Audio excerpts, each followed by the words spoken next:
mensaje en esta mañana es: sois unos hipócritas. Amén.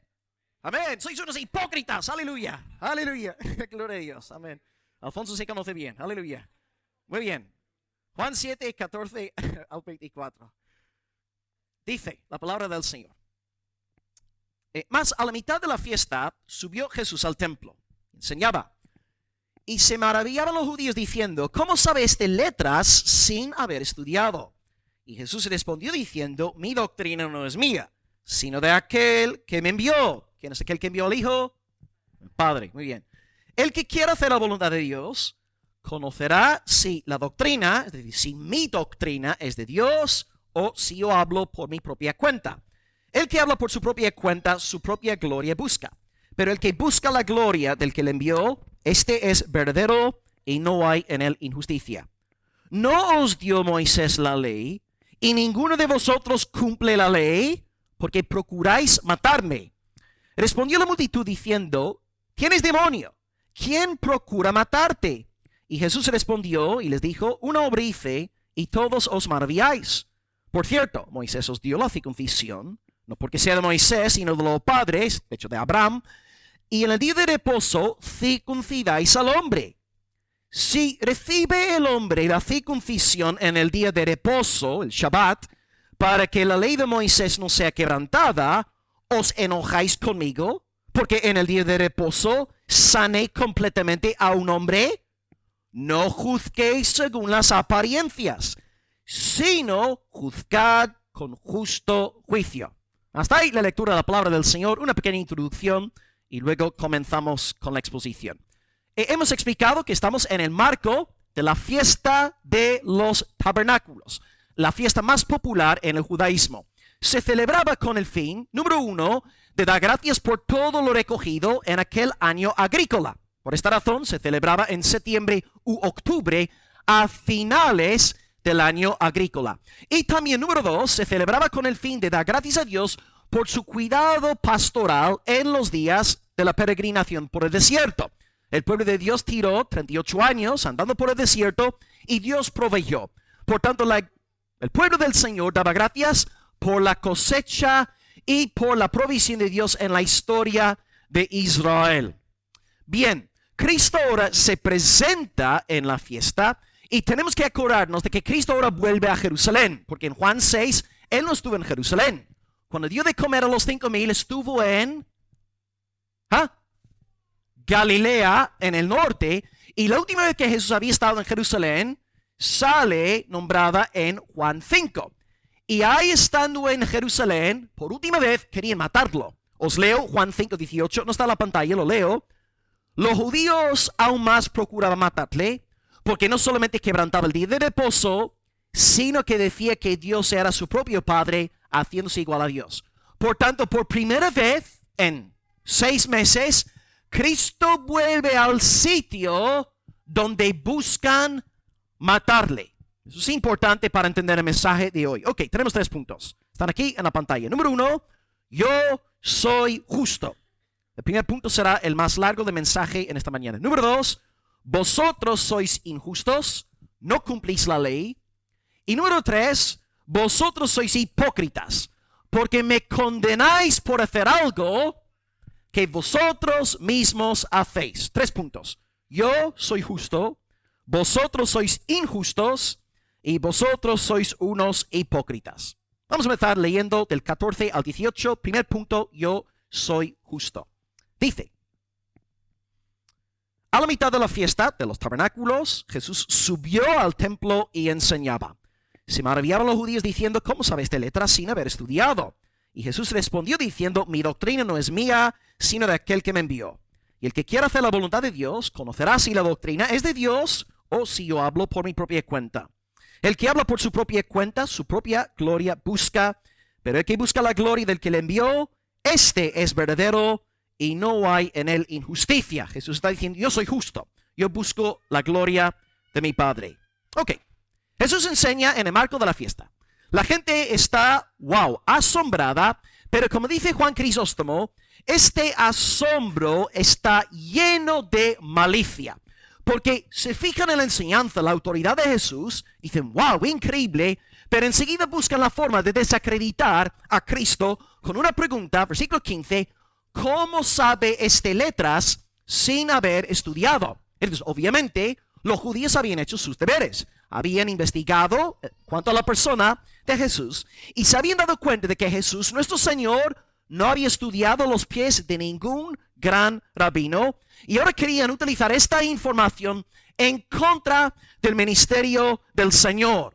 Entonces intentan decir que Cristo realmente es un don nadie porque no tiene estudios formales en teología. Eso es lo que están diciendo en nuestros términos. Y es parecido a lo que pasa en la iglesia de nuestros tiempos. Estamos notando aquí en España, pero en países de más tradición protestante, las iglesias son más adineradas y grandes, como regla general, muchas personas piensan que si un pastor no tiene doctorado, si no tiene maestría, si no tiene licenciatura, no sirve para nada. No debería estar detrás de un púlpito.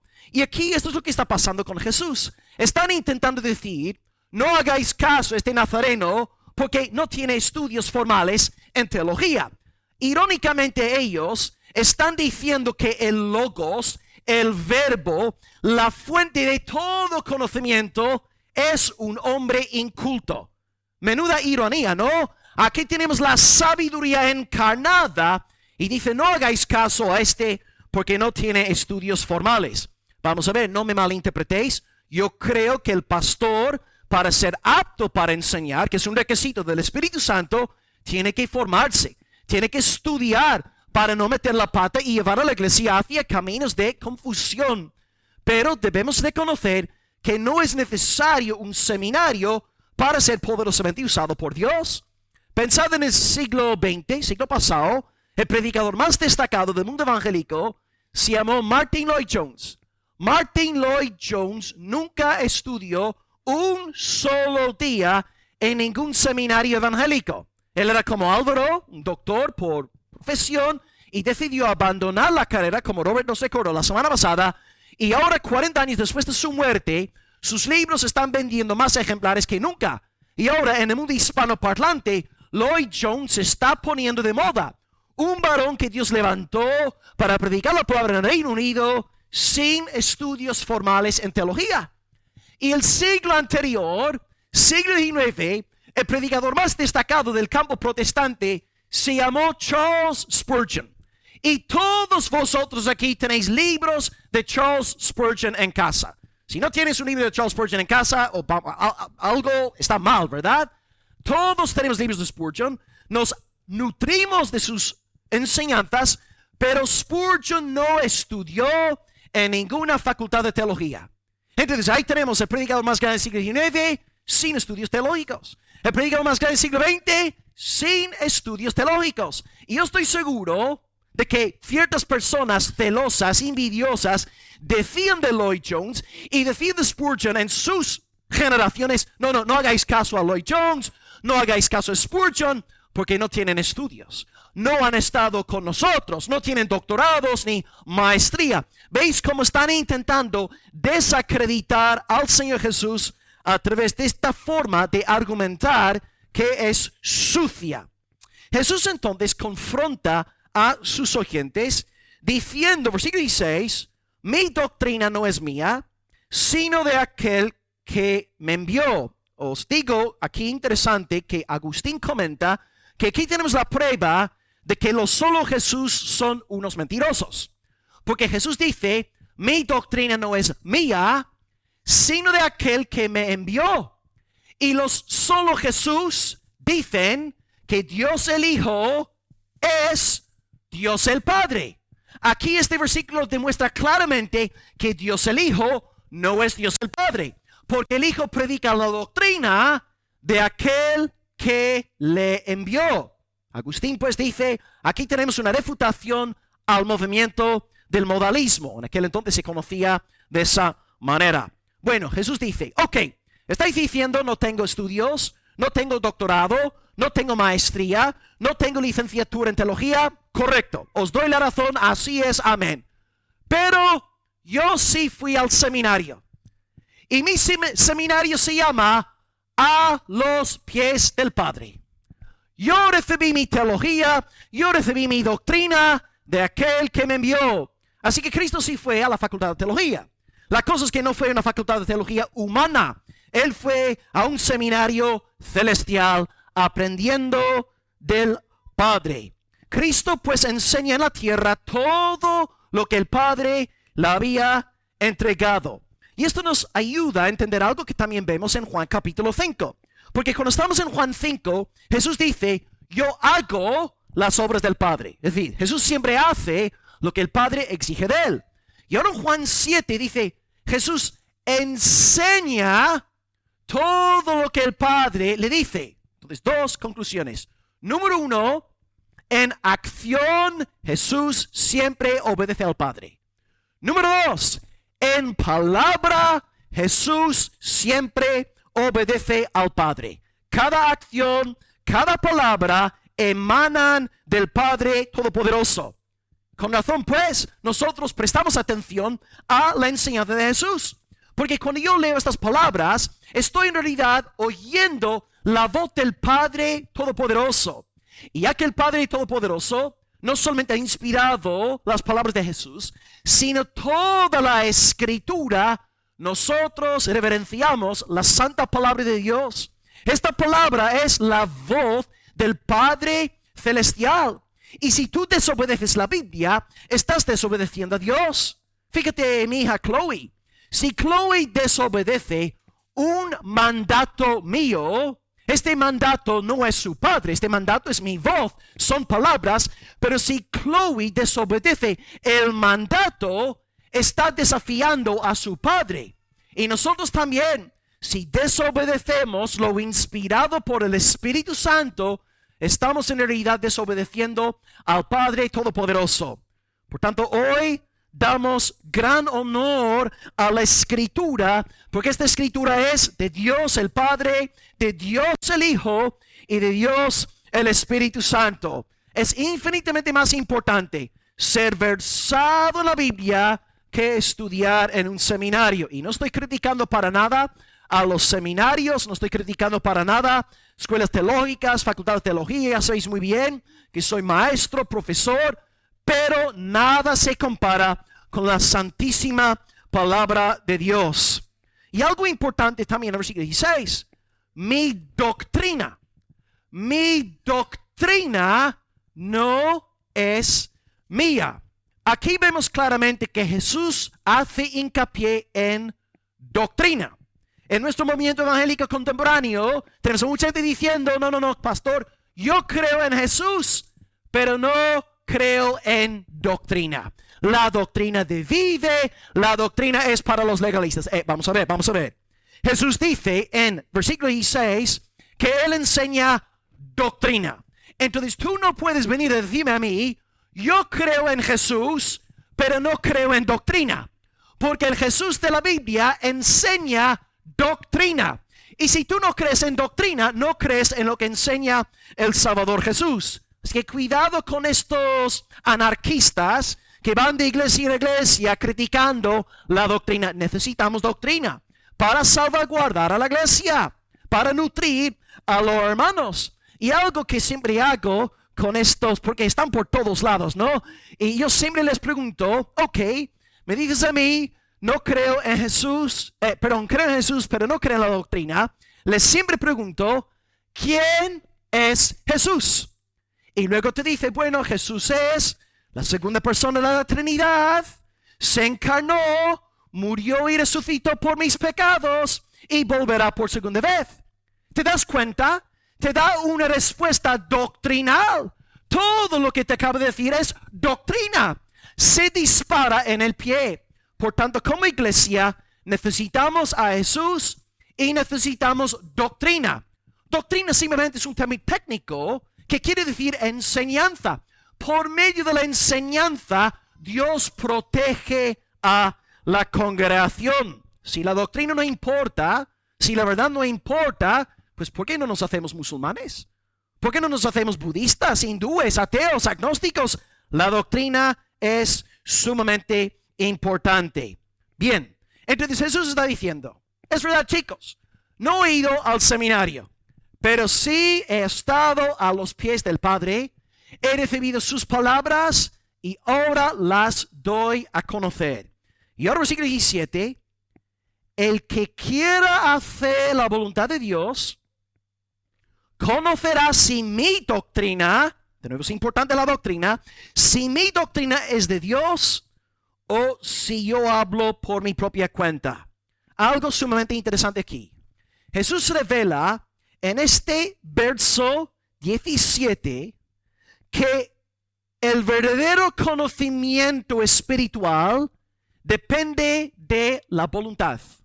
Esto es revolucionario, porque nosotros en Europa tendemos a pensar que conocimiento equivale a la esfera intelectual, ¿verdad? Si estás en un seminario, pues estás en tus clases, descargas los vídeos, lees los libros asignados, te presentas para el examen final y estudias los 2-3 días antes del examen. Y sacas tu nota, te aprueban el curso, excelente. Y pensamos que ahora tenemos conocimiento teológico.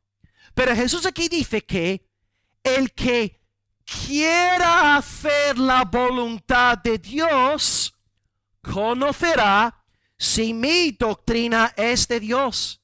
Jesús dice que en su reino tú no puedes crecer en conocimiento espiritual si no tienes un corazón inclinado hacia el Señor.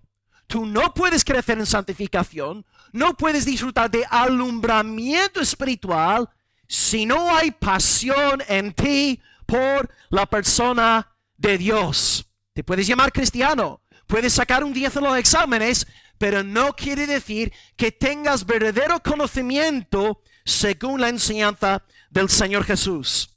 Es posible que haya personas entre nosotros que profesan cierta fe en Jesús, pero sus corazones están inclinados hacia el mundo y simplemente crean a un nuevo Jesús conforme a sus antojos mundanos. Yo pienso en Joe Biden, en Kamala Harris, en Nancy Pelosi, que se dan a conocer pública e internacionalmente como cristianos y al mismo tiempo están fomentando el aborto a nivel nacional e internacional, están propagando la ideología de género, pero ahí están diciendo, no, nosotros somos cristianos y vamos a la misa cada semana. ¿Entendéis? Es casi preferible estar en España con un presidente, Pedro Sánchez, que por lo menos te dice de entrada, yo soy ateo. Por lo menos te dice las cosas claras. Y no estás en esta confusión con supuestos líderes cristianos celebrando abominaciones. Y este otro Justin Bieber, ¿no? Celebrando el aborto, pero supuestamente nacido de nuevo por el poder de Dios. Entonces, amados, si no tenemos un corazón inclinado hacia la voluntad de Dios, no tenemos verdadero conocimiento espiritual. Podemos tener un 10 en el examen, pero no quiere decir que tengamos verdadero conocimiento del Mesías. Jesús dice, el que quiera hacer la voluntad de Dios sabrá, conocerá si mi doctrina es correcta o no. Y en realidad pues Jesús les está machacando porque les está diciendo, vosotros no creéis en mí porque vosotros en el fondo no queréis obedecer a Dios. No amáis a Dios, os amáis a vosotros mismos y por tanto no me soportáis. Cristo les está dando ahí una indirecta. El que quiera hacer la voluntad de Dios conocerá si mi doctrina es de Dios. Por tanto, como iglesia, si queremos crecer en nuestro alumbramiento, iluminación, conocimiento de Dios, tenemos que ser gente obediente. En el cristianismo obedecemos al Señor y cuando obedecemos a Dios recibimos más alumbramiento. Esto significa que el hermano más sencillo de esta iglesia, el hermano más simple, sin estudios, que apenas sabe leer bien, si este hermanito de Género Luque Almería es un fiel cristiano y ama a su Señor y lee la Biblia día tras día, ora a su Dios, lee en casa, ministra como fiel padre de hogar, este varón, aunque es el hombre más simple de toda Andalucía, va a experimentar más alumbramiento espiritual que los doctores en teología que están tonteando con el mundo. ¿Veis cómo Dios confunde la sabiduría de este mundo? El conocimiento en el reino de Dios se consigue a través de obediencia a la voluntad revelada del Señor. Y voy a leer los 3 textos que son increíbles. Iba a escoger una, pero como son todas tremendas, voy a leerlas, todas, y son de J. Ferril. Agota y yo estamos ya estudiando en casa este libro, estuvimos durante más de un año con la Confesión de Londres, que acabamos hace poco, y hemos empezado este texto de J. Ferril, su comentario a Juan. Y un consejo para los padres de hogar: aquí tenéis un devocional ya hecho. Tiene 3 páginas para cada noche. Leemos el texto y luego leemos la reflexión. Esto es absolutamente magnífico y Ryle hace justicia al texto de Juan. 3 citas de J. Ferril sobre lo que estamos ahora comentando. Cita número 1. Uno de los secretos para obtener la clave del conocimiento es practicar honradamente lo que sabemos. Y que si utilizamos la luz de que disponemos, nuestras mentes pronto recibirán más luz. En resumen, en un sentido, es cierto que haciendo se aprende. Pastor, quiero recibir más alumbramiento. Ponte a obedecer. Pon la palabra por obra y recibirás más alumbramiento. Cita número 2. Al vivir a la altura de la luz que tenemos, recibiremos más luz. Al esforzarnos en hacer las pocas cosas que conocemos, veremos cómo mejora nuestro entendimiento y aumenta nuestro conocimiento. Y cita número 3, diciendo algo parecido: Dios pone a prueba la sinceridad de los hombres, convirtiendo la obediencia en parte del proceso por medio del cual se obtiene el conocimiento religioso. ¿Deseamos verdaderamente hacer la voluntad de Dios en la medida en que la conocemos? Si es así, Dios se asegurará de que nuestro conocimiento aumente. Si no deseamos hacer su voluntad, demostraremos claramente no querer ser siervos de Dios. Son nuestros corazones los que hierran, no nuestras cabezas. 3 citas que dicen exactamente lo mismo, y las citas sirven para respaldar lo que estamos viendo aquí en el texto. Tú no podrás crecer en tu conocimiento de Dios sin obediencia a la luz que ya has recibido. Así de sencillo. No es cuestión de seminario ni de facultad de teología. Es cuestión de obediencia. La vieja escuela, lo que conocemos de toda la vida: obedecer lo que el Señor dice. Entonces, si tú hoy no tienes tu vida en orden delante del Señor, arrepiéntete. Pon tu vida en orden. Pídele perdón a Dios y luego podrás florecer de nuevo en el conocimiento del Señor.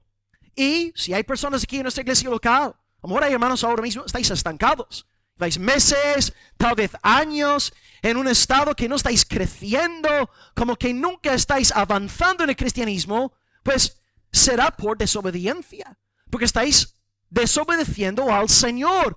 Hoy arrepiéntete, haz lo que Dios exige de ti y luego podrás experimentar más luz, más ríos de agua viva. Jesús entonces dice que la obediencia equivale a crecimiento en conocimiento. Está diciendo a sus oyentes: vosotros sois unos desobedientes. Es por esto que no creéis en mí, porque no queréis hacer la voluntad del Padre. Y luego sigue 18. El que habla por su propia cuenta, su propia gloria busca. Pero el que busca la gloria del que le envió, él es verdadero y no hay en él injusticia. Pues Jesús aquí está hablando de sí mismo. Él está diciendo: yo predico las palabras del Padre. Yo busco la gloria del Padre. No busco mi gloria, no busco dinero, no busco fama, no busco éxito. Yo busco la gloria del Padre. Y ya que es así, yo soy verdadero y en mí no hay injusticia. De nuevo, es una indirecta. Porque Jesús dice: yo predico para la gloria del Padre. Vosotros no creéis en mí porque os amáis a vosotros mismos. Porque vosotros sois los dioses de vuestras vidas. No tenéis ningún interés en la gloria del Señor. El lema de vuestro corazón es soli ego gloria. Yo. Cristo les da una buena lección. Y aquí también debemos tener mucho cuidado, Aquellos varones, es verdad, tenían sus doctorados, muchos eran del Sanedrín, eran los teólogos de la época, pero se olvidaron de que todo lo que tenían, su capacidad intelectual, era en realidad un don de Dios. Y aquí vemos la perversión del corazón del hombre. Dios da a todos los hermanos en esta iglesia local dones. Tenemos dones diferentes, talentos diferentes. ¿Y cuál es el peligro? El peligro es empezar a creer que mi don es mío. Y ya que tengo un determinado don, pues gloria a mí. Yo soy un fenómeno. Yo sé predicar, yo sé tocar, yo sé cantar, yo sé ser hospitalario, yo soy súper generoso, soy muy misericordioso para con los pobres. Yo. Y como Pablo nos pregunta en 1 Corintios 4:7, ¿qué tienes que no hayas recibido? ¿Tienes tú un don de parte de Dios? Recuerda que aquel don que tú tienes es propiedad del Altísimo. Y Dios no te da tus dones con el fin te jactes de ti mismo. Tus talentos te son obsequiados para que tú los uses para la alabanza de la gloria de la gracia del Señor. Él recibe la alabanza, pero cuando no hay verdadero temor de Dios, lo que pasa, como el caso de estos fariseos que tenían unos dones intelectuales poco comunes, utilizaban su intelectualismo como una fuente de vanagloria. Nosotros sí sabemos. Nosotros somos los teólogos. Nosotros somos los expertos. Y algo que habían recibido por soberana gracia, convierten ese algo en un motivo de altivez, prepotencia y vanagloria. Dios nos guarde de esto. Y esto también se ve en la esfera de la iglesia local. Cuando un hermano tiene un don, una hermana tiene un don, y empieza a criticar a todos los hermanos de su iglesia por no tener su don. Recuerda, tu don es dado para la edificación del cuerpo de Cristo. Y tú no puedes convertir tu don en una piedra para atacar a tus hermanos en la fe. Todos somos diferentes. Todos nos necesitamos unos a otros mutuamente. Empleemos nuestros dones en el amor del Señor para la edificación del cuerpo de Cristo. No seamos como los fariseos que tienen su intelectualismo, gloriándose en sí mismos y luego atacando a Jesús por su falta de estudios. Básicamente, para acabar el primer punto, podemos decir, aquí vienen los enemigos cuestionando las credenciales de Jesús. Y Jesús lo que hace es invierte la situación y él cuestiona sus credenciales.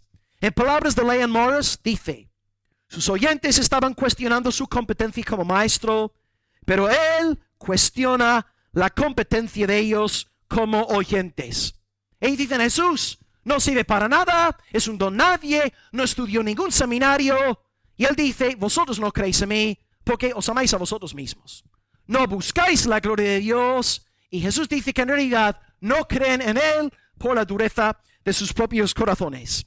Entonces, para acabar, amado hermano, está en ti hoy este deseo de glorificar a Dios con cada fibra de tu ser. Si no es así, tus dones serán una maldición. Y tus dones acabarán convirtiéndote en un orgulloso, un flipado, un criticón de la iglesia. Ten por seguro que todo lo que eres, todo lo que tienes es por la gracia del Señor. Escrito está, por la gracia de Dios soy lo que soy. Todo lo debo a Él. Hermano, que tu deseo sea glorificar al Padre. Y dile hoy en oración, Padre, pon en mí el deseo de querer hacer tu buena voluntad. Pon en mí este deseo de someterme a ti. Señor, úsame, no quiero ser rebelde, yo quiero florecer en el Espíritu Santo. Y os dejo con este hermoso verso, Proverbios 4:18, la senda de los justos es como la luz de la aurora que va en aumento hasta que el día es perfecto. Sé luz, resplandece para la gloria del Señor, diciéndole, Señor, quiero hacer tu voluntad. Y si tú estás aquí en esta mañana escuchando el sermón diciéndole, sí, Padre, quiero hacer tu voluntad, quiero obedecerte, quiero honrarte, pues ten por seguro que ahora Dios va a derramar más luz, más conocimiento, más santificación sobre tu vida. Aleluya, amén. Bien, ahora punto número 2, vamos a leer versículos 19 al 20. Hemos visto que Cristo es justo. Él busca la gloria del Padre, vive para su alabanza, no para sí mismo. Y ahora Cristo va a acusar a los fariseos directamente de ser injustos. Hemos visto en el primer punto varias indirectas. Pero ahora Cristo va a degollar, metafóricamente hablando, a sus adversarios. Versículos 19 al 20, vosotros sois injustos, dice. 7:19. ¿No os dio Moisés la ley y ninguno de vosotros cumple la ley? ¿Por qué procuráis matarme? Respondió la multitud y dijo, ¿tienes demonio? ¿Quién procura matarte? En el primer punto, Jesús ataca a los enemigos indirectamente, diciendo que son injustos, que no buscan la gloria de Dios, pero ahora Cristo dice las cosas ya plenamente, abiertamente. Él dice que ellos están llenos de injusticia. Ellos no guardan la ley de Dios. Jesús, en cambio, guardó la ley perfectamente. Pero los guardianes de la ley, los grandes teólogos, habían violado la ley de Moisés. La palabra nos enseña que no solamente los gentiles, sino también los judíos han roto la ley del Señor. Estudiad Romanos 1, 2 y 3. La conclusión es que tanto judíos como gentiles están bajo pecado. Los gentiles están bajo pecado porque Adán fue creado en el principio. Es verdad que Adán no recibió la ley mosaica, pero Adán tenía una conciencia de parte de Dios. Y él conocía intuitivamente la diferencia entre el bien y el mal. Y todos los hijos de Adán y de Eva tenemos una conciencia, tenemos una voz moral. Ahora bien, esto no quiere decir que todos los descendientes de Adán y de Eva hayan recibido la ley de Moisés, pero todos, en virtud de su creación a imagen y semejanza de Dios, saben muy bien qué es la diferencia entre el bien y el mal. Y hay una pregunta que muchas personas no me hacen, y bueno, llevan años haciendo esta pregunta. Pastor, ¿qué pasará con todos aquellos africanos inocentes que nunca han escuchado el Evangelio? Claro, esta pregunta tiene una presuposición bien errónea. No hay tal cosa como un africano inocente. Todos, e incluso aquellos que nunca han recibido un ejemplar de la Biblia, han pecado contra la luz de la creación y contra la luz de sus conciencias. Son dignamente culpables por haber pecado contra Dios.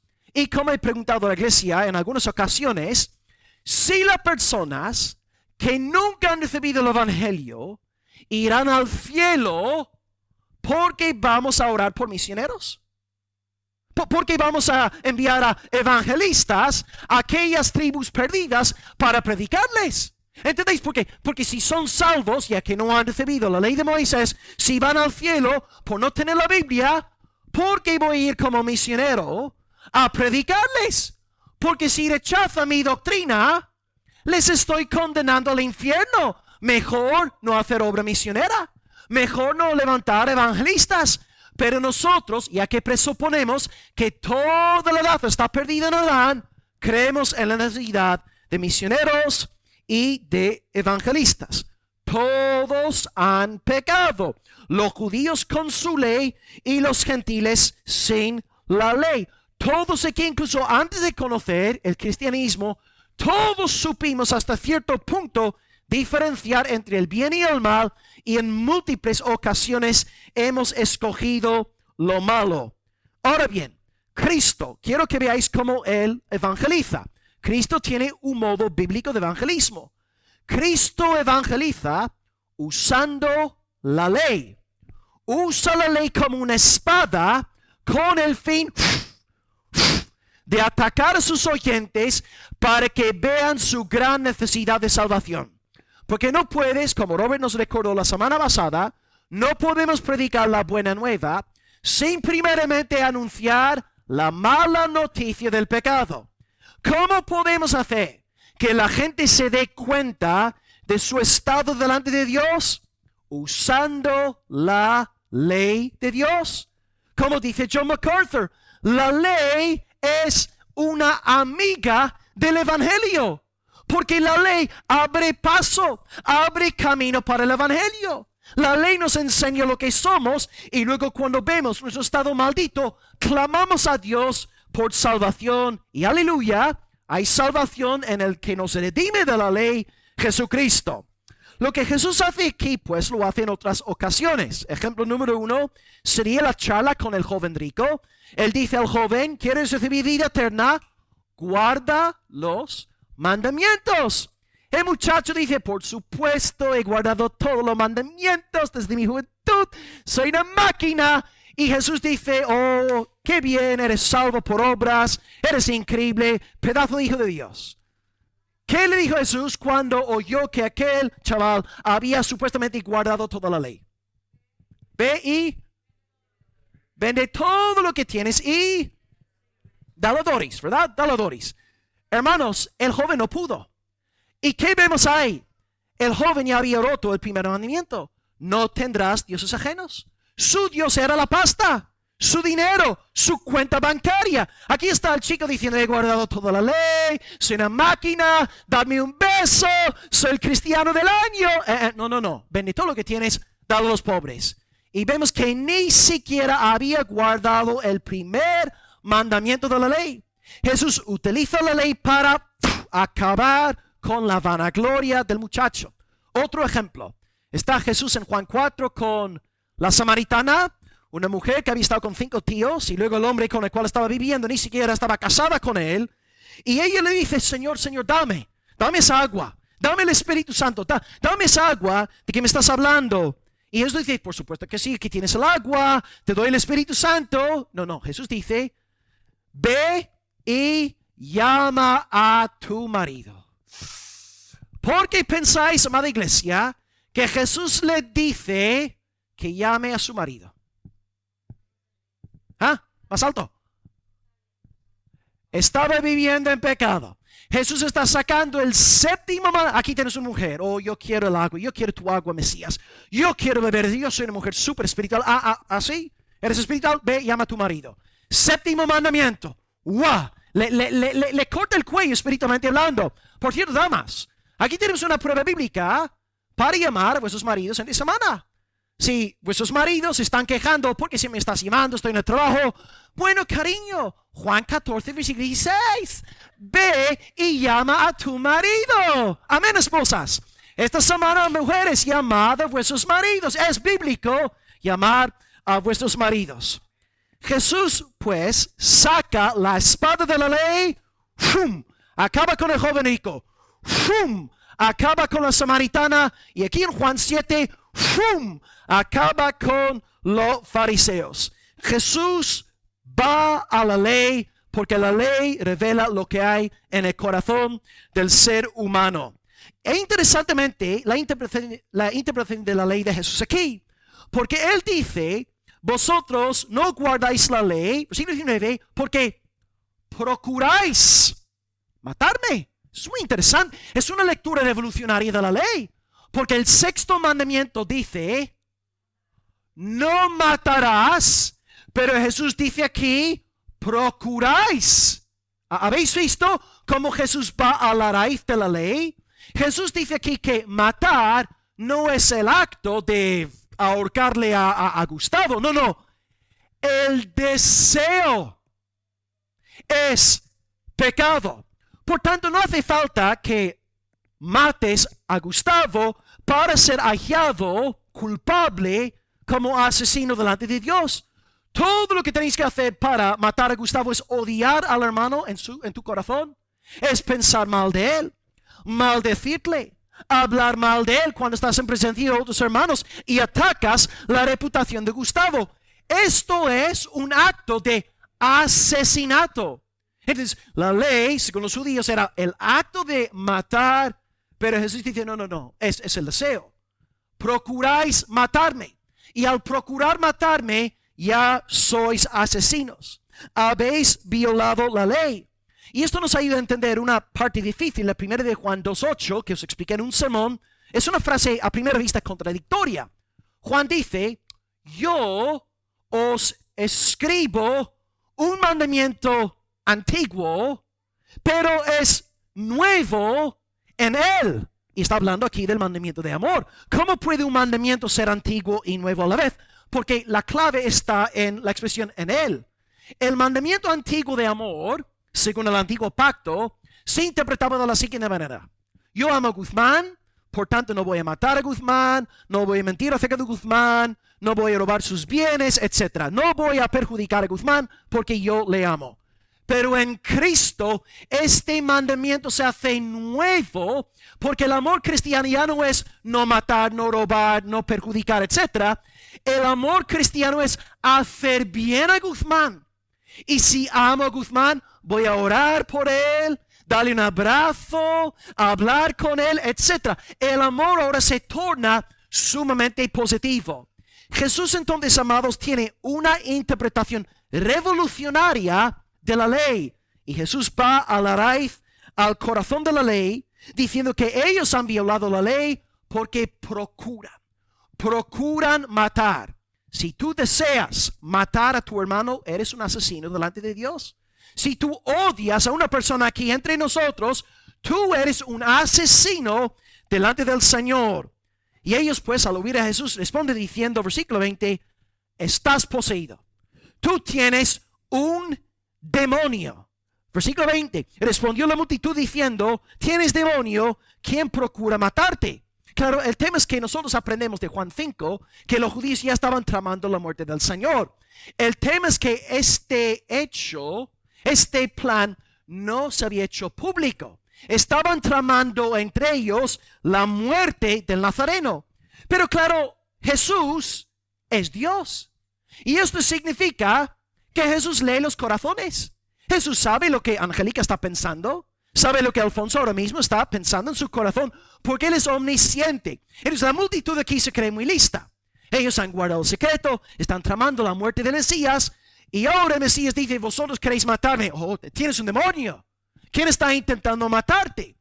Ellos recurren a lo que llamamos un ataque ad hominem. Cuando tú no puedes refutar la veracidad de una persona, lo que haces como acto de autodefensa es atacar a su persona. Y este ataque a su persona se da para anular la veracidad de lo que te está diciendo.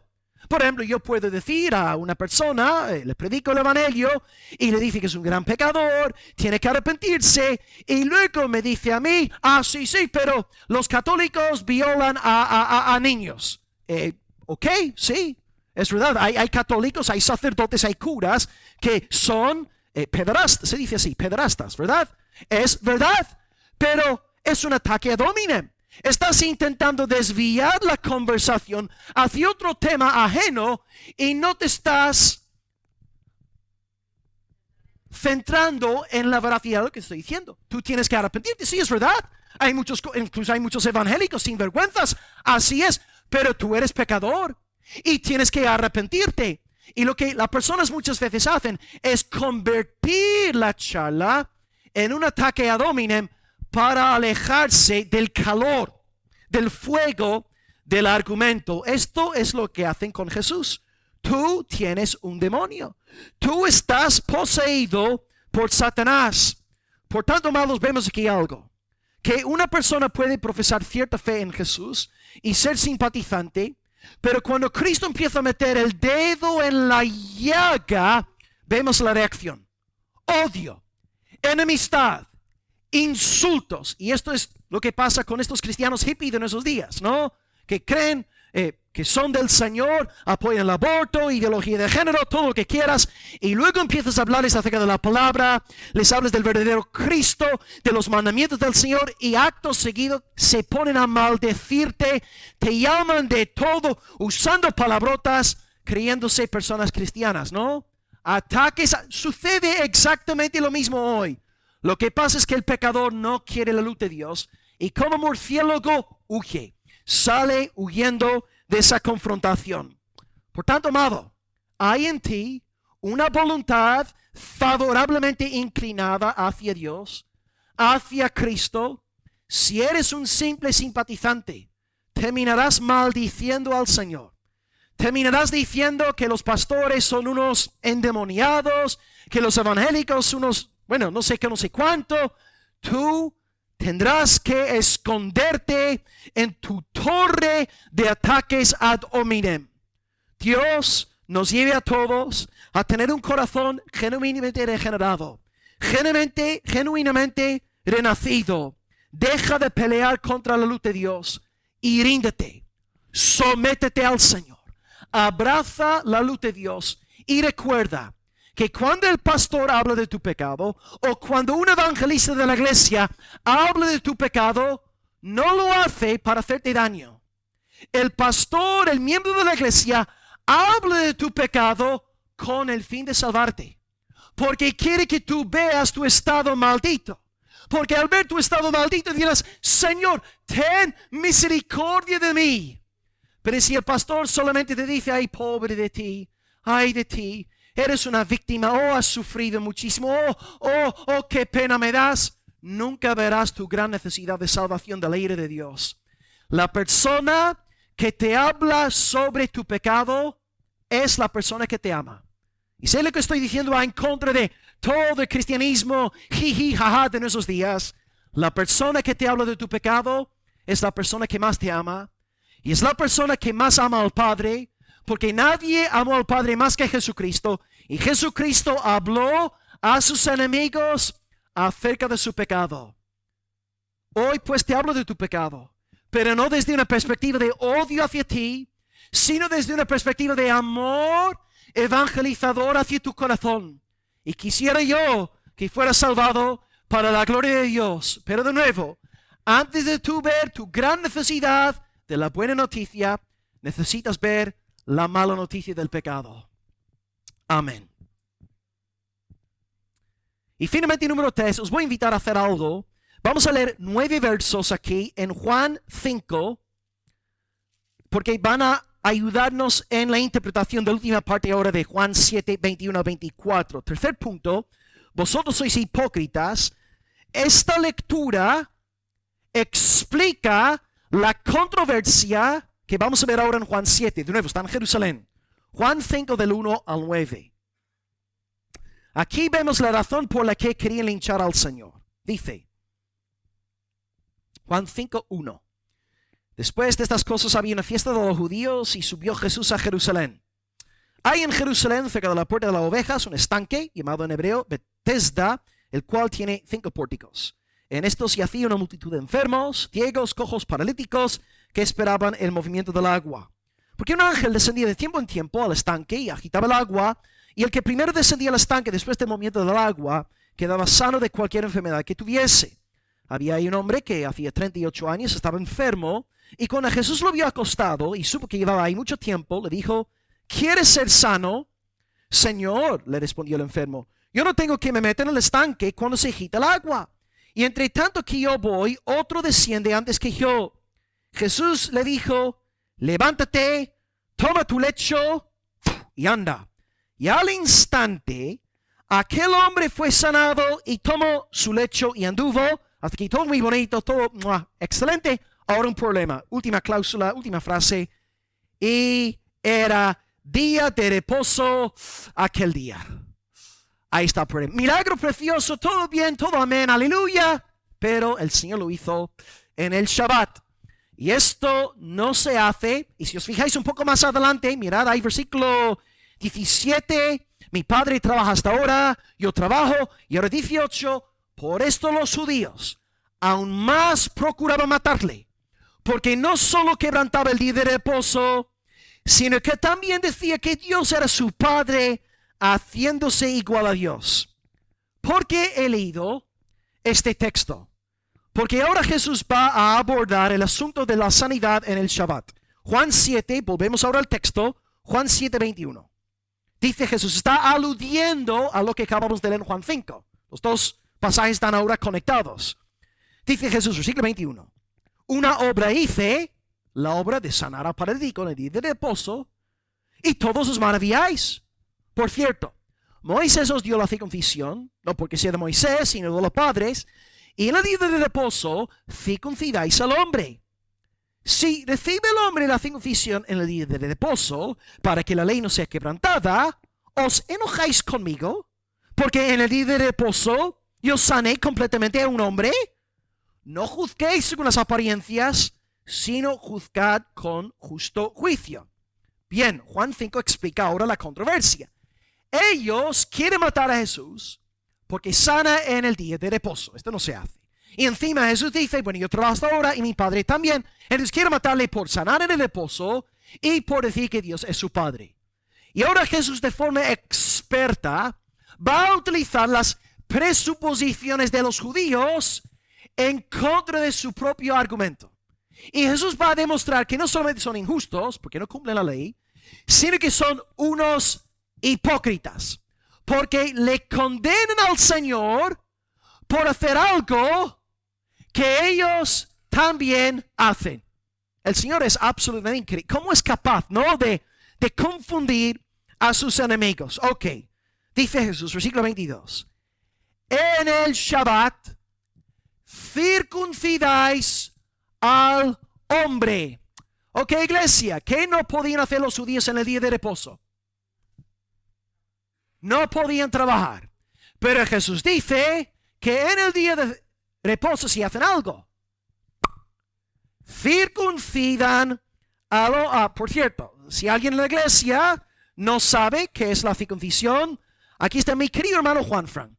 Él estará encantado de explicaros después del culto de qué va la circuncisión. Si tenéis dudas, ahí está mi fiel hermano. Él encantado os atiende, ¿verdad? Gracias, Juan Fran. Bien. En el Shabbat circuncidáis al hombre. Vamos a ver, dice, hay un niño, nace un bebé, ¿no? Agota dará a luz, Dios mediante, en noviembre. Digamos que el octavo día, porque ya que es un varón, el octavo día cae en Shabbat. Entonces, ¿qué pasa? Bueno, tenemos que circuncidar al niño porque Dios dijo a Abraham que se tiene que circuncidar al niño en el octavo día. Pero, si el octavo día es Shabbat, el Señor ha dicho que debemos descansar, no podemos trabajar en el día de reposo. Aquí hay un conflicto dentro de la tradición judía. Y según Jesús, los judíos habían tomado la siguiente decisión. Es lícito en algunos casos concretos violar el día del Shabbat. Es lícito circuncidar a un varoncito en el día de reposo. Y no solamente es lícito, según sus tradiciones judías, circuncidar en el reposo, sino también en otro texto, Mateo 12:11, os lo leo, dice Jesús, ¿qué hombre habrá de vosotros que tenga una oveja? Y si la oveja cayere en un hoyo en el Shabbat, no le eche mano y la levante. Hay un judío que tiene su ovejita, se cae en un hoyo y que, oh no, es Shabbat. Cariño, tenemos que quedarnos en casa. Mañana, día domingo, iremos a coger a la oveja. No, de ninguna forma. Por favor, usa un poco de sentido común. El pobre animal va a perecer. Sal, rescata al animal. Haz bien el día de reposo. Entonces, la propia tradición judía permitía la violación del reposo en situaciones muy concretas. Situaciones realmente legítimas cuando era una cuestión de vida o de muerte o un asunto de obediencia a otro mandamiento de Dios. En este caso, circuncidar a un niño. Entonces vamos a ver ahora la lógica de Jesús. Aquí están diciendo, queremos matar a Jesús, queremos acabar con él, porque él sanó a un hombre en el día de reposo. Pero vamos a ver. Ellos circuncidan en el día de reposo y ellos sacan sus ovejas del hoyo en el día de reposo. Ellos están condenando a Jesús por hacer exactamente lo mismo que ellos. Porque ellos pueden decir, bueno, nosotros vamos a circuncidar al niño para hacer bien, vamos a sacar la oveja para hacer bien, pero vamos a ver, ¿con qué fin sanó Jesús al varón en el día de reposo? Para hacer bien. Y por tanto, si es lícito cortar una pequeña parte ¿no?, del miembro masculino en el día de reposo, si es lícito esto, ¿cómo no va a ser legítimo sanar a un cuerpo entero en el día de reposo? Estás haciendo más bien a través de la sanidad de un cuerpo entero que cuando cortas una pequeña parte de aquel cuerpo. Es más, es una vida humana, no es una ovejita. Estamos hablando de un ser humano que lleva ahí tirado 38 años. Por favor, sois unos hipócritas. Aquí tenéis la explicación de Timoteo Glasscock, que acaba de sacar un nuevo comentario al Evangelio de Juan, que está, por cierto, en castellano. Dice Timoteo Glasscock, ¿qué era lo que tenía más importancia? ¿Quitar un pequeño trozo de carne de un bebé varón en el día de reposo o sanar por completo en el mismo día el cuerpo entero de un hombre que lleva décadas sufriendo? No hace falta ser cristiano para responder a esta pregunta. Hasta una persona no regenerada sabe que es mucho mejor sanar un cuerpo entero que cortar un trozo de carne de su cuerpo. Y otra cita de Samuel Pérez, que también tiene un comentario a Juan. Si los hombres anulaban el Shabbat por causa de un miembro del cuerpo, en la circuncisión, mucho más se había de anular por todo el cuerpo del enfermo. Jesús no estaba abogando por la liberación del compromiso del sábado. Estaba procurando que todos entendieran la razón del por qué Dios había establecido el mandamiento. El sábado fue hecho por causa del hombre y no al revés. Jesús en el día de reposo está haciendo bien. Está ayudando a una persona necesitada. Por tanto, su acción es lícita, legítima. Él no está violando el sábado. Él está cumpliendo con el propósito de Dios en dar el sábado. Él está haciendo bien, una obra de misericordia. Por tanto, Él no está violando para nada el día de reposo. Y por tanto dice que sus enemigos son unos hipócritas. Ahora bien, si Jesús hubiera montado un chiringuito en el día de reposo ahí al lado de la playa en Almería, algo dulce, vendiendo Coca-Cola, granizados de limón, helados, etc., sí, Cristo habría violado el día de reposo. Pero Cristo sana a un hombre dolido en el día de reposo. Es lícito que nuestros médicos vayan a trabajar en el día domingo porque están haciendo bien. Es una obra de misericordia. Pero lo que no es lícito es violar el espíritu del día de reposo con fines egoístas, con fines económicos. Ahí necesitamos discernimiento del Espíritu Santo de Dios. Jesús no había violado el día de reposo. Y ahora acabamos con el versículo 24. Y este texto quisiera casi citarlo en cada sermón, ¿no? Pensando en nuestro contexto de hoy. No juzguéis según las apariencias, sino juzgad con justo juicio. A principios del mensaje, yo ataqué una falsa enseñanza que existe en la iglesia de hoy. Creo en Jesús, pero no creo en doctrina. Os dije, es absurdo. Es absurdo. Porque claro, Jesús está casado con doctrina. E irónicamente, las personas que van por ahí diciendo que la doctrina no importa, están enseñando una doctrina. Es su doctrina. Tú decir que la doctrina no importa es una doctrina. Y ahora la segunda mentira que prevalece en la iglesia de nuestra época. No juzgues. No juzgues. Un cristiano no debe juzgar. Un seguidor de Jesús no debe juzgar. Vamos a ver. Voy a quitarme las gafas. Lee el versículo 24. Dice Jesús, juzgad con justo juicio. Ok, iglesia. ¿Quién da el mandato en Juan 7:24? ¿Quién dice juzgad juicio justo? ¿Quién? No el pastor. Por tanto, ¿es correcto decir que Jesucristo nos manda a juzgar? Sí, pero ¿qué hacemos con Mateo 7:1? No juzguéis para no ser juzgados? Pues fácilmente lo que hacemos es entender el contexto de Mateo 7. Estudiáis el texto, Mateo 7, 1 en adelante hasta el 5. Jesús critica a un hombre por meterse con su hermano al ver paja en su ojo. Y Jesús dice, antes de sacar la paja del ojo de tu hermano, del ojo de tu hermano, debes sacar primeramente la viga ¿de qué? De tu propio ojo.